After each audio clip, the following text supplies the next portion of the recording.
Anthony wrote in, first question of the day. He says, who's the best of the 0-3 teams right now? So there are 5 teams right now that are 0-3. Indy, Detroit, the Jets, the Jaguars, and the New York Giants. The boys in blue, the G-men. I almost mixed G-men and boys in blue into I said G-blue, and that's not a thing at all. I want to rank the 0-3 teams from worst to best. So by the end, we will figure out which team is the best 0-3 football team in the NFL. So the 2 worst 0-3 teams are tied. I didn't feel like ranking. I just they're neck and neck. It's crazy the parallels. They're tied at the bottom of this list. It's the New York Jets and the Jacksonville Jaguars. Here are the parallels. Both teams are rebuilding. They had the number 1 and number 2 overall pick. They both have rookie head coaches that have never been head coaches in the NFL before. They both have rookie quarterbacks starting. And even weirder than that, both rookie quarterbacks, Zach Wilson and Trevor Lawrence, are both leading the NFL in interceptions, each having 7 interceptions. It's parallel after parallel after parallel. I don't know who's worse. I was more excited.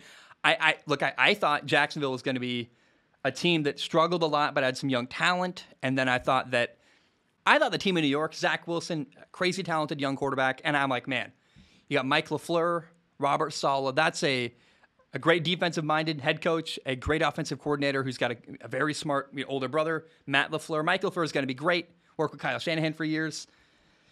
I'm like, this is going to be a great coaching staff. And I'm seeing stuff like people are saying the Jets might have the worst coaching staff in the entire NFL.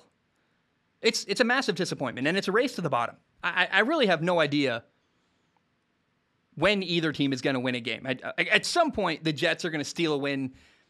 Maybe Mac Jones gets hurt against the Patriots, and the Patriots end up having COVID, and the Jets steal a win from the Patriots. Something like that happens. There's always a bunch of unexpected wins in the NFL every year.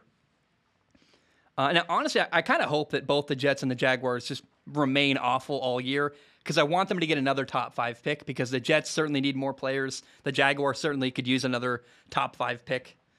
To have another really good player they grab in the 2022 NFL draft would benefit both franchises. So very quietly, I guess publicly, I am talking publicly, I am openly cheering for the Jaguars to lose every single game. I'm openly cheering for the Jets to lose every game. And I apologize to their fan bases, but you got to understand, for the health of their franchise, I think it's better for them to lose and get a better draft pick and maybe open some eyes about Urban Meyer as a coach and maybe considering the coach in New York. I thought Robert Saleh, I don't know what to make of it, but I just know that having a high draft pick in the top 5 next year would benefit both the Jets and the Jaguars. Now, the Giants are also a bad 0-3 football team, although I think they can win a game here and there. The Giants, the New York Giants, are not completely awful. It's really sad, though, how both teams in New York City are just abysmal. It's dude, Buffalo's good. I don't know why why can't Buffalo sprinkle some of their New York dust on New York City? I don't know. The Giants have been undisciplined. They made a ton of mistakes, and that's what's really shocking about the Giants is that I expected Joe Judge, their head coach, to be a guy who could, at minimum, he's a really tough old school coach. I'm like, this is gonna lead to discipline. Although I did mention, and I've been saying it for a long time, quietly, every once in a while you hear a story about Joe Judge, and I'm like, that sounds miserable. A bunch of guys retire on the spot. You're making NFL players do high school punishments. It's very bizarre. And I wonder, is Joe Judge's really tough, kind of hard edge already in year 2 wearing people out? It's possible. It's certainly not, it's not a wild, crazy, out of left field notion that maybe Joe Judge's leadership style is not really good and not really enjoyable and conducive to winning football games, right? I don't know. He sounds like a coach from the 1950s. The stories you hear, the laps he makes people run, these are grown men who are trying to take care of their bodies, and training camp sounded like hell in New York. Now, the Giants' offensive line is completely awful. I hate the way this football team is built. If it were me, I'm firing Dave Gettleman today. Maybe tomorrow if I could. Dave Gettleman, I hate calling for someone's job. I don't do it very often. But I just think it's a philosophical difference between me and Joe Judge. The way he's built, the Giants football team clearly does not value offensive linemen. He thinks he can bring in old guys like Nate Solder and they can, like, sorry, you need to draft offensive linemen, and you don't need to draft a running back number 2 overall. I'll say that till I'm dead. Saquon Barkley was a terrible pick, and I even acknowledge how good he is. You just should never draft a running back number 2 overall. You had Quentin Nelson right there. You could have grabbed Nick Chubb in the second round. I got to make a whole topic about it. It's like, it's so frustrating. Now, the one shocking bright spot about the New York Giants is that their quarterback, Daniel Jones, hasn't been terrible. And then, the other... They beat Washington in week 2, and I was looking at Daniel Jones, and he played pretty well, and it wasn't his fault that they lost. And that was a shock to me. I'm like, okay. And then I realized, well, Daniel Jones is only 24 years old. He's in year 2 of Jason Garrett's offensive system. And I realized, like, I have an open mind about Daniel Jones. And I'm really curious how the rest of the year goes for him. So maybe if Daniel Jones can avoid turnovers and play solid, he might even keep his job at the end of the year. And I thought if the Giants lost a bunch of games, it would be because Daniel Jones is holding him back. And it's actually the opposite. It's everything but Daniel Jones right now. And that is unbelievable to me.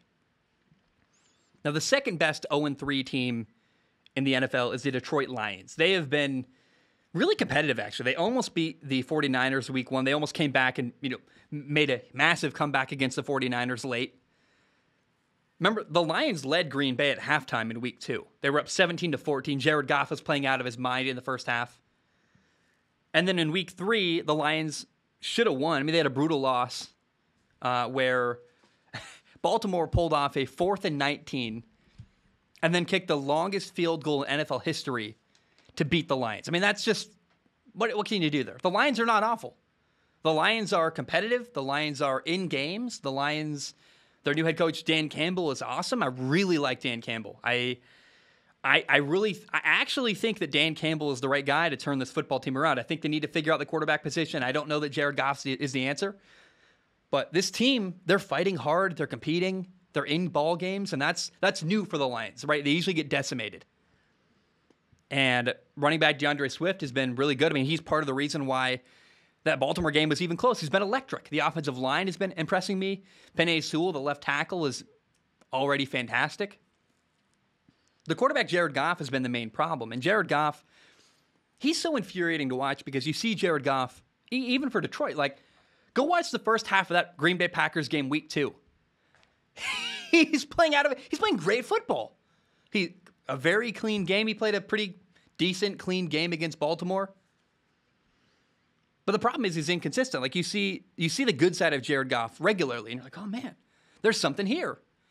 And then he makes a boneheaded mistake or a idiotic, embarrassing turnover, and you're like, oh, that's the Jared Goff that's why the Rams traded him away. It's just like Jared Goff gets in his own way all the time, and I don't know that he's a long-term answer in Detroit. But if Detroit can figure out the quarterback position, whether that's Jared Goff or they draft someone, like, I actually feel really good about the Lions rebuild right now. And that shocks me to say, but and you know it doesn't, because Dan Campbell, I liked his passion from the beginning. I even said in my predictions, like, I don't think they're good, but I think they're doing the right stuff, and they got a good coaching staff. Now, the Indianapolis Colts are the very best 0-3 football team in the entire NFL. They've had bad luck with injuries. The Colts had a tough schedule early on. Their offensive line was really banged up week 1. I mean, you can't have like half your offensive line injured and expect to do well. And, week 2, they played the Rams, who might be the best team in the entire NFL. This is like the litmus test for Indianapolis, right? They played the LA Rams, who are potentially going to win the Super Bowl. And the Rams won by 3 points against Indy. And if Carson Wentz doesn't get hurt at the end of that game, he left the game early. Carson could not play in like the final drive, which would have given the Colts an opportunity to tie the game or take the lead. What happens if Carson Wentz doesn't get hurt week 2 against the Rams? Like, that's how good the Colts are. Don't sleep on them. And, they lost in week 3 to a pretty solid Titans team. Titans, by the way, in my opinion, match up perfectly with the Colts. I mean, they just have it's a brutal matchup for the Colts. I don't know that the Colts are going to beat the Titans either time they play them this year. But the Colts are better than 0-3. Indianapolis is underachieving, if you ask me. And I actually think that if the Colts can add like a stud receiver, man, if they can figure out left tackle and get consistent play, I don't know that Eric Fisher's the guy. He's injured. I don't know if I trust him yet. Like, is Eric Fisher going to be able to play next year and the year after that? I don't know or think so. If the Colts can get another player in their secondary, like they're 2 or 3 moves away from like a Super Bowl run, in my opinion. If Carson stays healthy, they add a couple players. Like, the Colts are a very good football team that should not be 0-3. And they've had a very, very disappointing start to their year. So I've really shifted my expectation for the Colts this year. I was excited. Now they're 0-3. It's not completely insurmountable, but it's definitely not a good way to start your year. Every game matters in the NFL. And I just, my expectation has shifted from a potential Super Bowl run this year to now, hey, the Colts season is all about Carson Wentz getting comfortable and building chemistry with his new teammates. And once Indy can get healthy and has time to all get on the same page, you got to realize the Colts are capable of beating anybody in the NFL. The Colts are absolutely the very best 0-3 team in the NFL.